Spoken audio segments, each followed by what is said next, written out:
एक ट्रेडर के लिए सबसे ज्यादा इंपॉर्टेंट होता है मार्केट में लंबे समय तक टिके रहना या सरवाइव करना।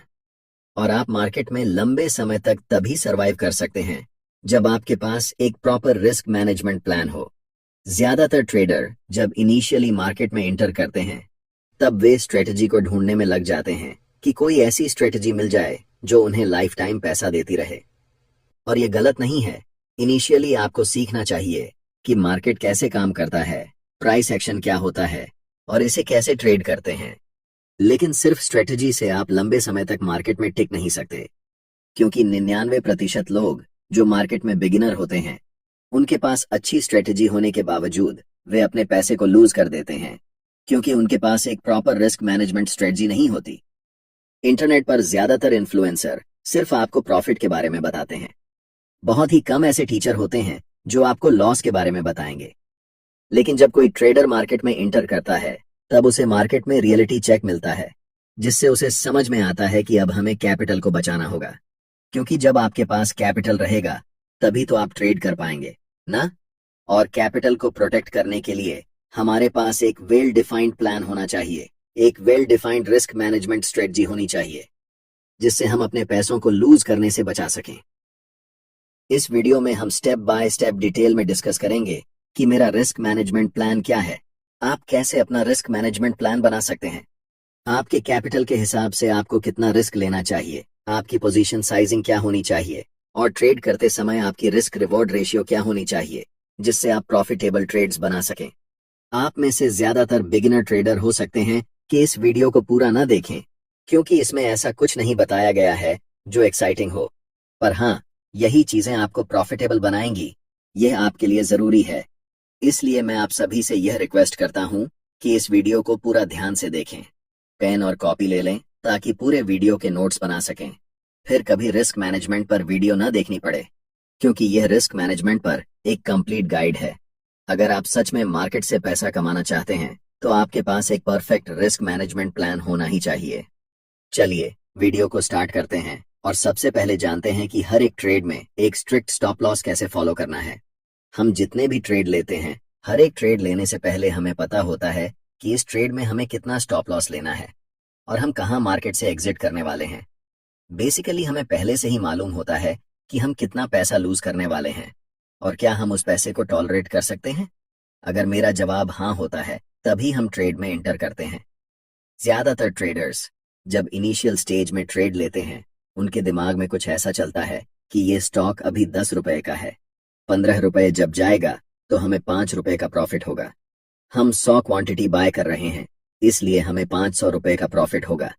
या जिनके पास ज्यादा कैपिटल है वह अपने हिसाब से कैलकुलेट करेगा 5,000 या 50,000। उस समय उनके दिमाग में सिर्फ यही चलता है कि हम कितना पैसा बनाएंगे, कितना हमें प्रॉफिट होगा। लॉस के बारे में वे नहीं सोचते। लेकिन अगर आप लंबे समय तक ट्रेडिंग करना चाहते हैं तो आपको इस पूरे थिंकिंग प्रोसेस को फ्लिप करना होगा।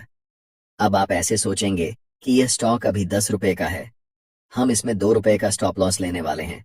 अगर हम 100 क्वांटिटी में खरीदते हैं तो हमें 200 रुपए का नुकसान होगा। और क्या यह 200 रुपए नुकसान लेने से मेरे इमोशंस में कोई बदलाव आएगा? अगर आपका जवाब नहीं है तो ऑफ कोर्स आप उस ट्रेड में एंट्री लीजिए, क्योंकि ऐसे ही ट्रेड को आप कॉन्फिडेंस के साथ होल्ड कर पाएंगे और आप अपने टारगेट या फिर स्टॉप लॉस तक ट्रेड में बने रह पाएंगे। जब भी चार्ट्स पर मेरा सेटअप बनता है तब एंट्री लेने से पहले हम स्टॉप लॉस के बारे में सारी चीजें अच्छे से कैलकुलेट करके अपनी रिस्क कैपेसिटी के हिसाब से एक फिक्स्ड क्वांटिटी के साथ ट्रेड एग्जीक्यूट करते हैं। अब ऐसा नहीं है कि अगर हम रिस्क लेने में कैपेबल हैं तो हम कहीं पर भी रिस्क ले लेंगे। हमेशा रिस्क के मुकाबले रिवॉर्ड अगर बड़ा हो तभी ट्रेड में एंट्री लेना प्रेफर करते हैं। उदाहरण के लिए, अगर हम आपको कहें कि इस ट्रेड में आपकी विन रेट 50% है, यानी कि इस ट्रेड में प्रॉफिट होने की चांसेस 50% हैं, लेकिन यहाँ रुपये 100 के रिस्क पर सिर्फ रुपये 10 का रिवॉर्ड है, क्या आप ऐसे ट्रेड में एंट्री लेना चाहेंगे? आपका सीधा जवाब होगा नहीं। अब आप लोगों के मन में एक सवाल आ रहा होगा कि कौन सी रिस्क रिवॉर्ड रेशियो सबसे आइडियल है।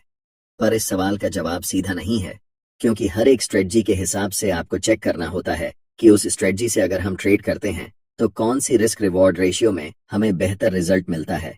और आप जो भी स्ट्रेटजी को फॉलो करते हैं, चाहे वह प्राइस एक्शन हो, ट्रेंड लाइन, सपोर्ट हो या कोई और स्ट्रेटजी, उसे पहले बैक टेस्ट करिए। 50 से 100 बैक टेस्ट ट्रेड्स में देखिए कि कौन सी रिस्क रिवॉर्ड रेशियो आपके लिए सबसे ज्यादा प्रॉफिटेबल है। आइडियली मैं आपको बता दूं जो मैं फॉलो करता हूं। अगर मैं कोई स्विंग ट्रेडिंग कर रहा हूं तो 1 से 3 का रिस्क रिवॉर्ड रहता है, और अगर मैं इंट्राडे कर रहा हूं तो 1 से 2 का रिस्क रिवॉर्ड मिनिमम होना चाहिए। अगर 1 से 2 का रिवॉर्ड नहीं हो रहा है तो हम उस ट्रेड में एंट्री नहीं लेते हैं। ये मेरा रूल है। आप चाहें तो इसे अपने हिसाब से एडजस्ट कर सकते हैं, मॉडिफाई कर सकते हैं। मैं आपको एक चार्ट दूंगा जिससे आपको यह पता चल जाएगा कि आपकी स्ट्रेटेजी की विन रेट के हिसाब से आपको किस रिस्क रिवॉर्ड रेशियो में प्रॉफिट, लॉस या फिर ब्रेक इवन होगा। स्क्रीनशॉट ले लेना ताकि आपको दोबारा वीडियो फिर से देखना ना पड़े। अब आपको यह समझना होगा कि हर ट्रेड में आपको कितना रिस्क लेना चाहिए। इसका जवाब हर एक ट्रेडर के लिए अलग हो सकता है। मैं कितना रिस्क करता हूं, आप कितना रिस्क करेंगे या कोई तीसरा कितना रिस्क करेगा, यह सब आपके कैपिटल साइज के हिसाब से डिसाइड होता है। उदाहरण के लिए, अगर मेरी कैपिटल 1 लाख रुपए है तो मैं 1 से 2% पर ट्रेड रिस्क लेता हूं। और अगर आप एक बिगिनर हैं तो आपके पास बहुत कम कैपिटल होंगे, इसलिए मेरा सुझाव रहेगा कि आप अपने कैपिटल का भी 1 से 2% ही पर ट्रेड रिस्क लें। उदाहरण से समझते हैं, अगर आपका कैपिटल 10,000 रुपए है तो इस हिसाब से आपको 100 से 200 रुपए के बीच में पर ट्रेड रिस्क लेना है। ज्यादा रिस्क क्यों नहीं लेना है ये मैं बाद में बताऊंगा, क्योंकि इसका आपके कैपिटल पर बहुत नेगेटिव इफेक्ट होता है। ऐसे में आपको लग सकता है कि इतने कम रुपए रिस्क करने पर हमारा स्टॉप लॉस बहुत छोटा हो जाएगा, लेकिन ऐसा नहीं है। देखिए, अगर आप फ्यूचर एंड ऑप्शंस में ट्रेड करते हैं तो 100 से 200 रुपए बहुत जल्दी हिट हो सकते हैं, क्योंकि आपका पोजीशन साइज ऑप्शन बाइंग में खासकर सही नहीं रहेगा। लेकिन यही चीज अगर कोई ऑप्शन सेलर करता है तो ऑप्शन सेलिंग में रिस्क पहले से ही मैनेज्ड रहता है, जिस कारण आप सुनते होंगे कि ज्यादातर ऑप्शन बायर्स मार्केट में लॉस करते हैं और ज्यादातर ऑप्शन सेलर्स मार्केट में प्रॉफिट बनाते हैं। ऑप्शन सेलर्स के पास थीटा गेनिंग के अलावा रिस्क मैनेजमेंट का भी फायदा होता है। इसीलिए अगर आपका रिस्क मैनेजमेंट फ्यूचर और ऑप्शंस में सही नहीं बैठ रहा है तो आप इक्विटी में ट्रेड करें, चाहे वह इंट्राडे स्टॉक्स हो या डिलीवरी स्टॉक्स। लेकिन हम जानते हैं कि ज्यादातर ट्रेडर्स मेरी बात नहीं मानेंगे। जब आपका कैपिटल खत्म हो जाएगा तभी आपको समझ में आएगा कि उस समय रिस्क मैनेजमेंट पर ध्यान देना चाहिए था। ट्रेडिंग में जब आपको अपने कैपिटल का 10% से ज्यादा लॉस हो जाता है तो हमेशा याद रखें कि आपको ब्रेक इवन तक आने के लिए 11% प्रॉफिट बनाना पड़ेगा। मैं आपको एक चार्ट दूंगा जिसमें दिखाऊंगा कि जब आप अपने कैपिटल का 1% लूज करते हैं तो आपको 1% ही कमाना पड़ेगा ब्रेक इवन तक पहुंचने के लिए। ब्रेक इवन का मतलब होता है आपके इनिशियल कैपिटल तक वापस आना, यानी कि आपकी लॉस को रिकवर करना। अगर आप 5% लॉस करते हैं तो भी आपको 5% ही कमाना पड़ेगा, लेकिन जब आपका लॉस 10% हो जाता है तो आपको 11% कमाना पड़ेगा।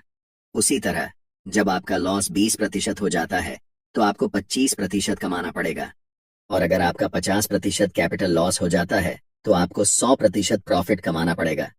तब जाकर आप ब्रेक इवन तक पहुंच पाएंगे। इसी वजह से मैं कह रहा था कि आप मिनिमम रिस्क लें ताकि आपको ब्रेक इवन तक पहुंचने में ज्यादा मेहनत न करनी पड़े या अपने लॉस को रिकवर करने में दिक्कत ना हो।